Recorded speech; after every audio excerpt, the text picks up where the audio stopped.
Here we are getting ready to get to that halfway point of the season. We're excited to be heading up there to Air Force. It'll be my first opportunity to compete against these guys. They haven't been on the schedule in the last couple of years, and I think the biggest challenge that Air Force presents, that I think anybody that plays them would agree, is just the fact that they run that triple option offense. So we have to do a really good job in preparation and making sure we're eliminating all three phases. It's really, every week's assignment football, but this really is puts the exclamation mark on assignment football. Everybody reading their keys and doing a great job of eliminating each phase of that option. And then offensively, after last week's game, we've got to go out there and do a great job of establishing the running game, getting back to doing that. But one of the things they're going to do is they're always going to try to put one more guy in the box than you do, and so it gives some opportunities in the passing game. So I think this is a game where we need to be able to run the football, but also be efficient in the air.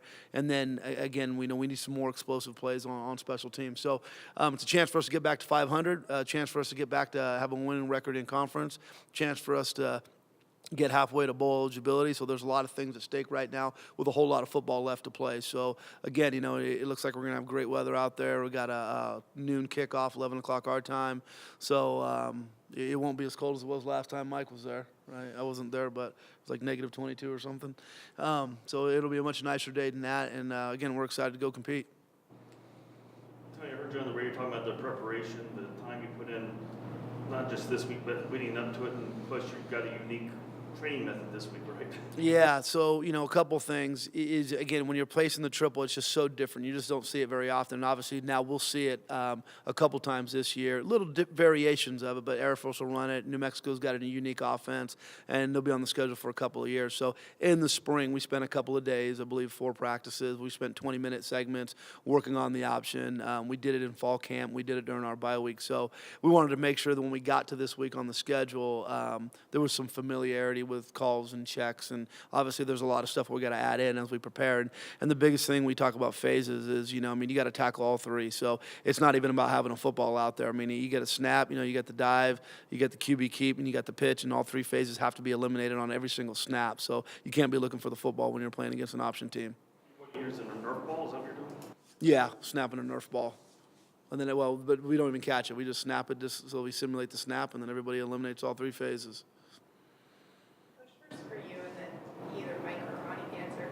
With all the energy that was expended during this past week, is there a fear of a letdown?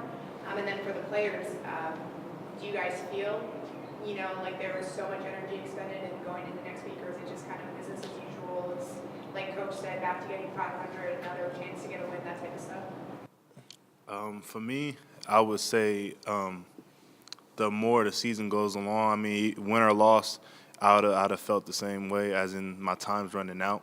So I still need to put forth my best effort I can and continue to move. Same when he said, every game, we got to just give it our best effort and just go out there and just with the mindset of trying to win the game and just continue the season like that. And I thought last week the guys did a good job of coming out early in that game and playing emotional and played a good half of football. The biggest difference in that first half on last Saturday was, that last drive we had the ball. You convert that 3rd and 1. Now you have a 17-10 game. If not, you're not putting points on the board. So we came out a little flat in the second half. And again, what was the reason for that? We're not going to make excuses. We just can't be flat. But we just didn't have the same energy level that we did the first 2 quarters of the game. So we've had an opportunity to have a Sunday, to have a Monday off, and this is the expectation. You're playing Division I football. These guys are all scholarship athletes. They got to go out and they got to give a tremendous amount of effort. We've got to give a tremendous amount of effort as coaches, do a great job of leading, holding people accountable. And again, it's the evolution of building this program. It's, you're consistent in your approach and your effort on a constant daily basis. And that's something we've struggled with around here for a long, long time. So that's the evolution of this program, is getting over those hurdles and being able to consistently give great efforts regardless of what you're dealing with. Tony, Air Force has been in a lot of games, and it doesn't look like a 1-4 team. When you show your team the video, is it pretty easy to get their attention? Well, I mean, there's a couple of things. You look and you say 1-4, but then you look at the record against a top 25 team. You know, the score against the Navy game. You look at the way they played Michigan at Michigan, the San Diego State game. You know, now that was in a driving rainstorm, so there were some deals there. And they're the number one scoring offense in the Mountain West. So you know that doesn't really reflect a 1-4 team, but it is what it is, right? We're all dealing with our own realities. The biggest thing for us is, you know, I don't think we're in a position, and I don't think we will be anytime soon, to think anybody's a gimme. I mean, you know, we're UNLV, and we got to be realistic about who we are and what we're trying to build here, right? So I don't think our guys are going to take anything for granted. I don't think they're going to look at the records. We know what our own issues are and what we need to do to prepare and to get better to win football games like this and be more consistent. So they're a good football team. We respect the heck out of them. They've been good for a long, long time, and we're going to have to go put our best foot forward to win this game. For Mike, coming off a team like San Diego State that runs like a power running back, they're coming right at you and kind of changing gears and playing Air Force, a team that, how do your responsibilities change, and how does the defensive line sort of have to change gears to match up with an offense like this? With an offense like this, I think the biggest key for defensive linemen this week is keeping those guys off our backers. Backers have to flow a lot through the alleys. So us allowing them to get to there and not have their linemen at our second level would be huge. I'm just going off this question, Mike. You know, as Mark alluded to, you are one of the only guy on defense that has played this team. How have you stepped up this week at all? I mean, obviously as a captain, but giving the guys some pointers, what you've seen in the past. Yeah, for sure. Those guys on the other side are a lot more disciplined. Offensive line that you would play every other week, and also they're pretty much senior loaded all around. You're not going to get too many guys leaving early there, so you're not going against young guys that haven't played this game. You're going against, I think they have one junior on the line and the rest are seniors. So letting them know that those guys are going to come ready is the biggest advice I can give them. What challenge, Mike, when you see Worthman on video, what kind of challenge what stands out, I guess, most about him?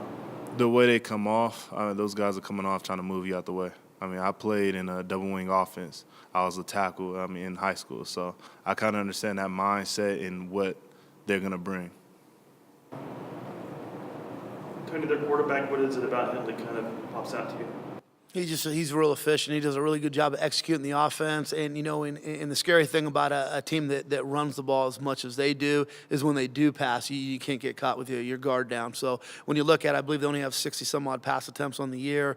He's thrown, a good amount of touchdowns for the amount of pass attempts they have, and they've chunked up a good amount of yards. So the biggest thing is, as you're defending that, you gotta be true with your eyes. If you're cheating with your eyes, you're going to get caught and you're going to give up a big play. So we've got to do a really good job. Again, our number one priority is eliminating the option, but also you don't want them to have one of those games where they've got 6 or 7 pass attempts, 5 completions, and 2 touchdowns, and it happens all the time.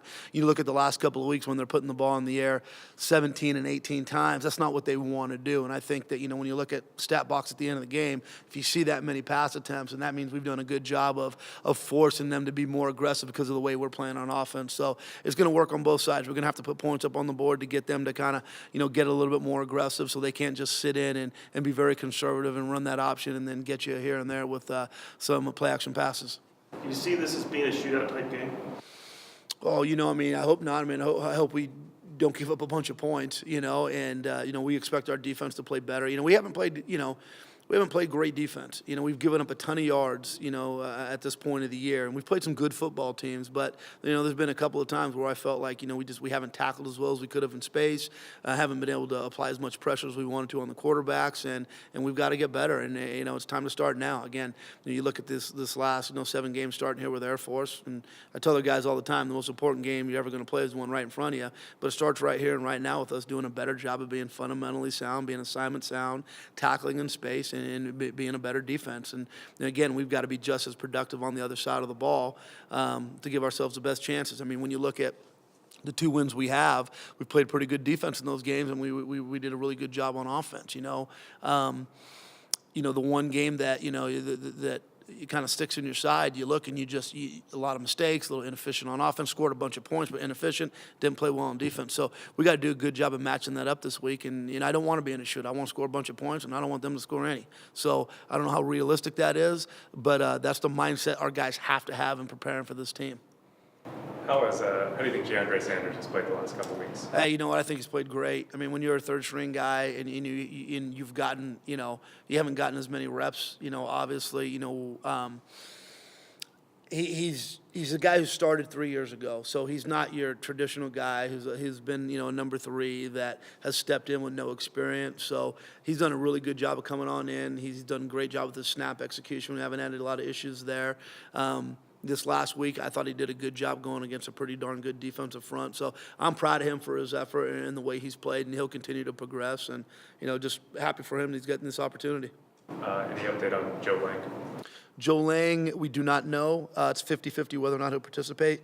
Anytime you're dealing with a head injury, you don't want to rush that. You're completely leaving that to the medical professional. So they'll let us know when he's at baseline and ready to go. So we'll prepare not to have him, and if we're fortunate enough to have him, then he'll go. You guys used Trevor in the similar situation last year. Yeah. He's more prepared this year to step into that. He is. You saw him in the Wyoming game last year. He came in and did a tremendous job. And again, in San Diego State, he came in this last game and did another really good job. So Trevor's a tough guy. I mean, he does a really good job. He's a very confident young man, and he's just a hair right behind Joe Lang. So who knows? If he didn't play so much tight end, maybe he'd beat Joe out at snapping. Tony, when you look at the wide receiver, the kind of, I guess, the consistency there, are there things they could be doing better, or a lot of it's just they're getting used to a young quarterback who's still developing? Maybe a little bit of both. I think that, in order for us to win a lot of games, we're going to have to make some of those tough catches. And at times we haven't done that, and at times we have. I mean, you saw some pretty dynamic things, it's been great to see Brandon Presley the last couple of weeks really kind of come into his own and be a guy that defenses have to be concerned about. We know Devontae is going to give us some, good looks each game, and we want him to come up with some of those spectacular catches, to be that really special guy that he is. But I think overall, those guys have done a decent job. They can obviously do better like everybody else. I think Armani's done a good job. I think he can do better. I think same thing with Mike. I mean, I think all of us. I mean, myself as a head coach, there's some things I think I've done well. I think I can get better. So I just think organizationally and in no position specifically, we've got some room to grow, and we got to continue to grow and get better. Armani, are you finding you feel more and more comfortable with the receivers? Where is that in the process? I feel like we're from where we first started off at, from summertime to where we are now. I feel like it was a great accomplishment, and our timing's getting almost down pat. And it'd be like it's little things, like if a receiver doesn't get off his route in time, or for instance, if I rush my ball, it's like little things like that. It's nothing major that we can't fix in practice. So we're fixing it in practice, and everything's come together. Armani, you've come out of the backfield a number of times and had some explosive runs so far. Do you think you're finding your chemistry as a quarterback and coming into your own? Yeah, I feel like I'm just developing as a player, and the team is helping me develop as a player as well. Like we're all coming together when people make big runs. Everybody comes together, congratulate you or whatever the case may be, and then just the chemistry that we are bringing together, and it's just helping everybody out.